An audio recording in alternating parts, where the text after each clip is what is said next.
तो दोस्तों बहुत दिनों से हम लोगों ने कोई भी सेल्स फिगर्स नहीं देखा है कि कौन सी कंपनी कैसी मार्केट में ग्रोथ करी है, कौन सी कंपनी की बाइक अच्छी सेल हो रही है, कौन सी कंपनी की बाइक नहीं सेल हो रही है। तो आज के इस वीडियो में देखने वाले हैं टू व्हीलर सेल्स फिगर्स नवंबर 2020 के मंथ की।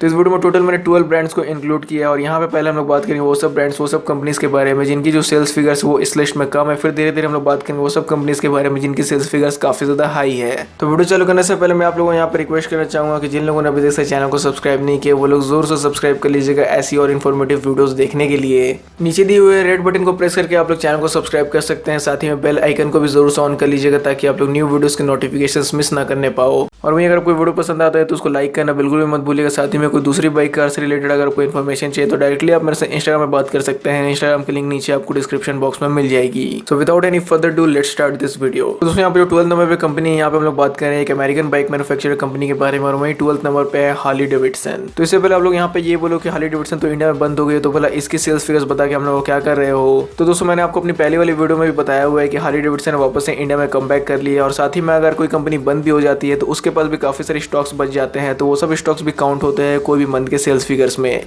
इवन अगर उस कंपनी ने पूरी तरीके से डिसाइड कर लिया है कि इंडियन ऑपरेशंस को शट डाउन करना है, लेकिन फिर भी जो उसकी रिमेनिंग स्टॉक्स होती है उनकी काउंट होती ही है हर महीने के सेल्स फिगर्स में। तो फिर भी हार्ली डेविडसन की जो टोटल बाइक सेल हुई थी नवंबर 2020 के मंथ में वो थे सिर्फ 5 यूनिट्स। अब दोस्तों यहाँ पे सिर्फ 5 यूनिट्स किस लिए सेल हुए पिछले मंथ यानी नवंबर के महीने में, तो आप लोग खुद ही समझ सकते हो कि बहुत लोगों को लग रहा था कि ये कंपनी तो अब इंडिया से चली गई तो भला हम लोग कौन सर्विस देगा, कौन इसके स्पेयर पार्ट्स देगा, तो इसीलिए लोगों ने उतने ज्यादा हार्ली की बाइक्स को खरीदना पसंद नहीं किया। और वहीं पिछले साल यानी नवंबर 2019 के कंपेरिजन में इस साल की जो सेल्स थी काफी ज्यादा लो थी क्योंकि पिछले साल 224 यूनिट्स टोटल हार्ली की सेल हुई थी। अब दोस्तों यहाँ पे जो 11 नंबर पे कंपनी ये एक बाइक मैन्युफैक्चरर भी है एज वेल एज ये कार मैन्युफैक्चरर भी है, लेकिन इसकी जो कार्स होती है वो काफ़ी ज़्यादा पॉपुलर होती है मार्केट में, उनमें सर्विस भी काफ़ी ज़्यादा अच्छी मिलती है, लेकिन बाइक में जस्ट उल्टा केस हो जाता है। तो यहाँ हम लोग बात करें 11 नंबर पे महिंद्रा टू व्हीलर्स लिमिटेड के बारे में। तो अभी जैसा हाल फिलहाल में आप लोगों को ये न्यूज़ सुनने को मिल गया होगा कि BS6 मोजो लॉन्च हो चुकी है और उसी की वजह से लगता है कि थोड़े बहुत सेल्स में पिछले साल के मुकाबले महिंद्रा को अच्छा नंबर देखने को मिला है। तो नवंबर 2020 में महिंद्रा टू व्हीलर्स की जो टोटल सेल्स थी वो सिर्फ 34 यूनिट्स थी और वहीं पिछले साल यानी 2019 नवंबर के महीने में सिर्फ जो सेल्स यूनिट थी वो 1 थी। यानी पिछले साल नवंबर 2019 में सिर्फ महिंद्रा की एक बाइक बिकी थी और इस साल नवंबर के महीने में 34 बाइक्स बिकी हैं। तो ये सेल्स फिगर सुन के आप लोगों को महिंद्रा का फ्यूचर कैसा लग रहा है कमेंट सेक्शन में जरूर बताइएगा। अब दोस्तों यहाँ पे हम लोग 10 नंबर में बात करने वाले एक ब्रिटिश बाइक मैन्युफैक्चरर कंपनी के बारे में और वहीं यहाँ पे हम लोग 10 नंबर में बात कर रहे हैं ट्रैम के बारे में। तो ट्रैम की जो टोटल सेल्स यूनिट थी नवंबर 2020 में वो थी 92 यूनिट्स और वहीं नवंबर 2019 में इसकी जो टोटल सेल्स यूनिट थी वो थी 55 यूनिट्स। वैसे ट्रैम इंडिया ने काफी सारी अपनी जो फ्लीट में बाइक्स उनको BS6 इंजन के साथ अपग्रेड कर लिया है। बहुत कम ही इनकी ऐसी बाइक्स बची है जिनमें अभी भी BS6 इंजन आया नहीं है, लेकिन होपफुली उनमें भी जल्दी ये जो BS6 इंजन है वो आ जाएगा। अब बहुत लोगों में से आप लोग ये चीज जानते होंगे ट्रैम्प इंडिया में पॉपुलर है उनकी इनलाइन 3 सिलेंडर इंजन की वजह से। उनकी जो डेटोना आती थी उसमें भी इनलाइन 3 सिलेंडर इंजन आता था, अभी जो ट्रैम्प स्ट्रीट ट्रिपल RS आती है उसमें भी इनलाइन 3 सिलेंडर इंजन मिलता है और इनलाइन 3 सिलेंडर इंजन में लास्ट में आपको विसल जैसी साउंड भी देखने को मिलती है, सुनने को मिलती है, तो काफी अच्छी लगती है। अब दोस्तों यहाँ पर हम लोग 9 में बात करने वाले एक जापानीज बाइक ब्रांड के बारे में और वहीं ये जो कंपनी काफी ज्यादा पॉपुलर है इंडियन मार्केट में, स्पेशली सुपर बाइक मार्केट में ये जो कंपनी का नाम है काफी ज्यादा अच्छा खासा है। तो 9 नंबर में हम बात करें none other than Kawasaki India limited के बारे में। तो कावासाकी ने जो टोटल बाइक सेल किया था नवंबर 2020 में वो थी 145 यूनिट्स और वहीं पिछले साल यानी नवंबर 2019 में कावासाकी का जो ग्रोथ था वो थोड़ा ज्यादा था, उनकी सेल्स ज्यादा हुई थी। तो पिछले साल नवंबर 2019 के महीने में कावासाकी की जो टोटल सेल्स थी वो थी 244 यूनिट्स। वैसे इस साल नवंबर 2020 के महीने में कावासाकी की जो सेल्स है यहाँ थोड़ी डाउन इसलिए है क्योंकि कावासाकी की फ्लीट में भी बहुत सारी ऐसी बाइक्स है जिनका जो BS6 मॉडल है वो अभी तक से लॉन्च नहीं हुआ है। तो मेरे अकॉर्डिंग कावासाकी की फ्लीट में जितनी बाइक्स हैं उनको अगले साल कावासाकी जरूर BS6 इंजन के साथ अपग्रेड कर ही देगी और जल्दी आपको जो ZX-10R 2021 मॉडल लॉन्च हो आपको इंडिया में भी जल्दी देखने को मिलने वाला है। अब दोस्तों 8 नंबर में लोग बात करने वाले एक इटालियन बाइक मैन्युफैक्चरर ब्रांड के बारे में और वहीं यहाँ पे 8 नंबर में बात कर रहे हैं पियाजो के बारे में। तो वैसे अगर पियाजो को देखा जाए तो पियाजो के अंदर और भी बहुत सारी कंपनीज आती है, तो एक तरह से अगर देखा जाए तो पियाजो एक ग्रुप है जिसके अंदर बहुत सारी दूसरी कंपनीज भी आती हैं, जैसे कि वेस्पा हो गई, एप्रिलिया हो गई। तो पियाजो ग्रुप की जो टोटल बाइक्स की सेल्स थी नवंबर 2020 में वो थी 5798 यूनिट्स और वहीं पिछले साल यानी नवंबर 2019 में पियाजो ग्रुप की जो टोटल सेल्स थी वो थी 5026 यूनिट। तो यहाँ पे हम लोग को ये देखने को मिल रहा है पियाजो ग्रुप के साथ कि इस साल नवंबर महीने में पियाजो ग्रुप को थोड़ा सा फायदा हुआ, थोड़ा सा ग्रोथ ज्यादा हुआ है क्योंकि इनकी सेल्स पिछले साल के मुकाबले थोड़ी सी ज्यादा यहाँ पे है। अब दोस्तों यहाँ पे जो 7 नंबर पे कंपनी अगेन हम लोग एक जापानीज बाइक मैन्युफैक्चरर के बारे में फिर से बात करने वाले हैं। और वहीं ये जो कंपनी इंडिया में काफी ज्यादा पॉपुलर है अपनी स्पोर्ट्स बाइक के लिए, यहाँ पे हम लोग बात करें Yamaha two wheelers India limited के बारे में। अब यामाहा के बारे में जैसे कि आप लोग जानते ही हैं कि यामाहा इंडिया में अपनी कम्प्यूटर बाइक्स के लिए उतनी कुछ खास पॉपुलर नहीं है, जैसे कि 100 सीसी की हो गई, 125 सीसी की हो गई। लेकिन वही जब बात आती है स्पोर्ट्स बाइक की तो यामाहा का यहाँ पे काफी ज्यादा अच्छा खासा नाम है। यामाहा FZ काफी ज्यादा अच्छी सेल होती है, MT-15 काफी अच्छी सेल होती है और R15 के तो क्या ही कहना है, जैसा आप लोग जानते ही हैं। यामाहा की जो टोटल सेल्स थी नवंबर 2020 में वो थी 53,208 यूनिट्स और वहीं नवंबर 2019 में यामाहा की जो टोटल सेल्स थी वो थी 39,406 यूनिट। तो इस साल अगर देखा जाए तो यामाहा को काफी ज्यादा फायदा हुआ है इस साल के नवंबर मंथ में। यहाँ पे इनको ग्रोथ काफी ज्यादा अच्छी हुई है और वहीं कितनी ग्रोथ की परसेंटेज है यहाँ पे आपको अपनी स्क्रीन पर भी दिख रही होगी। तो वैसे ये बात मैं जानता हूँ कि यामाहा के बहुत सारे बाइक्स और स्कूटर्स मेरे व्यूअर्स और सब्सक्राइबर्स ओन करते हैं, तो आप लोग कमेंट सेक्शन में जरूर बताइए कि आपकी जो यामाहा की बाइक या फिर स्कूटर है वो कैसी परफॉर्म करती है, कैसा उनका यूजर एक्सपीरियंस है। अब दोस्तों 6 नंबर पर हम लोग फिर से बात करने वाले हैं एक जापानीज बाइक मैन्युफैक्चर कंपनी के बारे में, लेकिन इस बार हम लोग बात करने वाले हैं Suzuki India two wheelers limited के बारे में। तो वैसे यहाँ आप लोग में से बहुत लोग अब ये सोचने लगे हो कि जो सुजुकी की बाइक्स होती है तो भला यामाहा की बाइक से कम बिकती है, तो भला ये लिस्ट में ऊपर में कहाँ से बैठी हुई है। तो दोस्तों ये तो फैक्टर सही है कि सुजुकी की जो बाइक्स होती है वो यामाहा की बाइक से कम सेल होती है,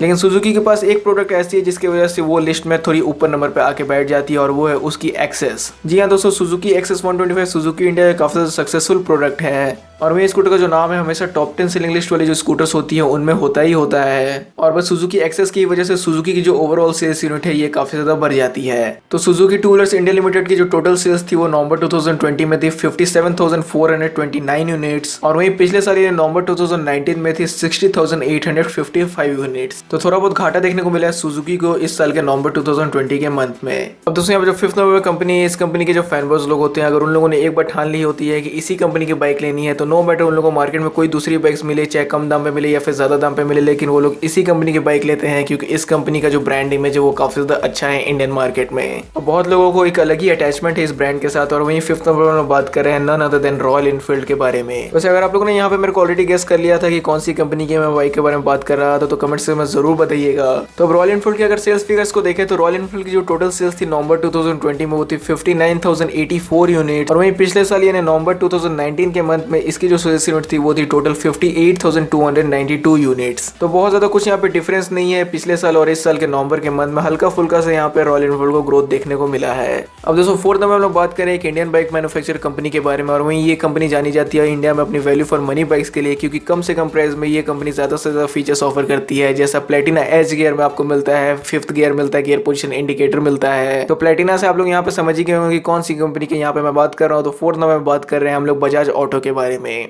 तो अभी हम लोग ने बहुत देर से 1, 5, 100, 1000 तक की सेल्स फिगर्स में बात की, लेकिन अब हम लोग सीधा बात करेंगे लैक्स में। तो बजाज ऑटो की जो टोटल सेल्स थी नवंबर 2020 में वो थी 1,88,196 यूनिट और वहीं पिछले साल यानी नवंबर 2019 के मंथ में बजाज ऑटो की जो टोटल सेल्स थी वो थी 1,76,337 यूनिट्स। तो पिछले साल के नवंबर मंथ के कंपैरिजन से इस साल बजाज को नवंबर मंथ में कुछ यहाँ पे फायदा देखने को मिला है, कुछ बजाज की यहाँ पे ग्रोथ अच्छी हुई है। तो वैसे बहुत लोग जब बजाज की बाइक्स को लेते हैं, स्पेशली बजाज की जो हाई सीसी वाली बाइक्स को लेते हैं, उन लोगों को थोड़ा सा चिंता रहता है कि उन लोगों को सही से सर्विस मिलेगी कि नहीं। तो यही चीज मैं आप ही लोगों से आज पूछना चाहूंगा कि आप लोग कमेंट में जरूर बताइए कि आप लोग जो बजाज की बाइक्स ओन करते हैं उनमें आप लोगों को सर्विस कैसी मिलती है।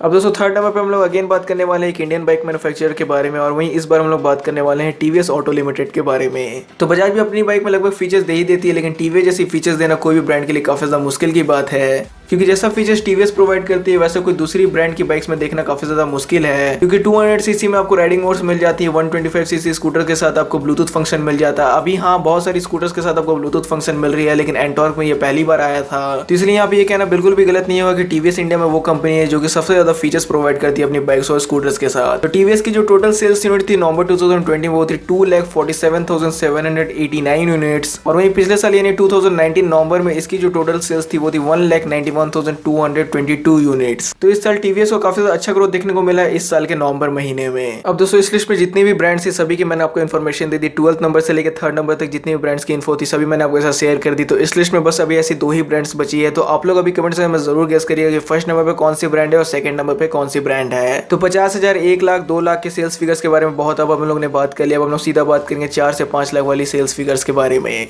तो सेकंड नंबर में हम लोग बात करने वाले एक जापानीज बाइक मैन्युफैक्चरर के बारे में, और वहीं यहाँ पे जापानीज का नाम सुन के आप लोग समझ में आ ही गया होगा कि सेकंड नंबर में हम लोग कौन सी कंपनी के बारे में बात कर रहे हैं। तो जी हाँ दोस्तों, यहाँ पे हम लोग सेकंड नंबर में बात कर रहे हैं Honda two wheelers India limited के बारे में। तो होंडा की जैसे आप लोग जानते हैं कि काफी ज्यादा कंप्यूटर बाइक्स और स्कूटर सेल होती है इंडिया में, स्पेशली स्कूटर्स तो इतनी सेल हो जाती है कि लगभग आपको हर तीसरे चौथे घर में होंडा की एक स्कूटर देखने को मिली जाती है। और वो कौन सी होंडा की स्कूटर है उसका मेरे को नाम लेने की जरूरत नहीं है। तो होंडा की जो टोटल सेल्स थी नवंबर 2020 में वो थी 4,12,642 यूनिट्स। और वहीं पिछले साल यानी नवंबर 2019 में होंडा की जो टोटल सेल्स थी वो थी 3,73,283 यूनिट्स। तो होंडा को भी यहाँ पे अच्छा ग्रोथ देखने को मिला है इस साल के नवंबर के मंथ में। अब दोस्तों होंडा के बारे में हम लोग ने बात कर लिया, हम लोग फाइनली बात करते हैं इस लिस्ट में जो फर्स्ट नंबर बाइक मैन्युफैक्चरर है उसके बारे में। तो फर्स्ट नंबर पे है none other than Hero MotoCorp. तो हीरो मोटोकॉर्प के बारे में भी जैसा आप लोग जानते हो कि इंडिया की largest two wheeler manufacturer company है ये, और वहीं ये जो कंपनी इंडिया में जानी जाती है अपनी कंप्यूटर बाइक्स के लिए। और वहीं पिछले कुछ समय में हीरो की जो स्पोर्ट्स बाइक है वो भी काफी ज्यादा अच्छी सेल हो रही है, जैसे कि एक्सट्रीम 160R हो गई। लेकिन फिर भी हीरो की जो कंप्यूटर बाइक्स होती है वही सबसे ज्यादा सेल होती है, जिनकी वजह से इनका जो सेल्स फिगर्स एकदम टॉप पे आके बैठे रहता है।